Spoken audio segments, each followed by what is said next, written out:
तर मी डायरेक्ट भाजीवालाच बनलो. चला या फटाफट भाजीपाला घ्यायला. सकाळ सकाळीच आपल्या दुकानावर ताकदने गिरायकी चालू झाली. 10-12 जण होते, लग्नाला चालले होते. आपला व्हिडिओ पण आपल्या दुकानावर थांबले ते नाश्ता करायला. आज तर मला काहीच टाईम नव्हता.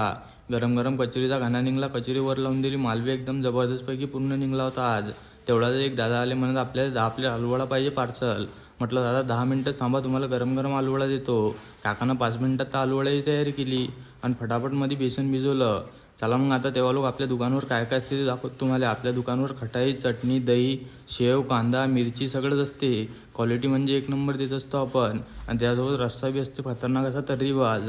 तेवढंच मस्त गरम गरम आलूवडे निघले होते.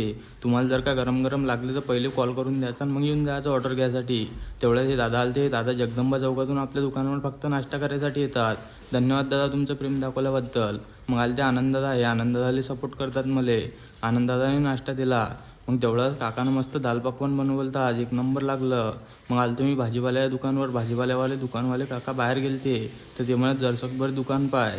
त्याचं दुकान पाहिलं आणि तेवढं आले आपले फॉलोअर्स. आपल्या फॉलोअर्सला भेटलो. चला म्हटलं आता यांना नाश्ता खाऊ घालतो. यांना काही गरम गरम नाश्ता भेटला नाही, पण थंडाच होता. पण थंडा होता पण एक नंबर दिला. मग चला आता आपले फॉलोअर्स बी गेले आणि दुकान बी वाढवली मी ना. दुकान वगैरे वाढवली, पकडला ॲटो पकडून चाललो मी घरी. चला मग आजच्यासाठी एवढंच. भेटू अशा एखाद्या नवीन व्हिडिओमध्ये. व्हिडिओ जर का आवडला असेल तर लाईक अँड फॉलो करून टाका. धन्यवाद.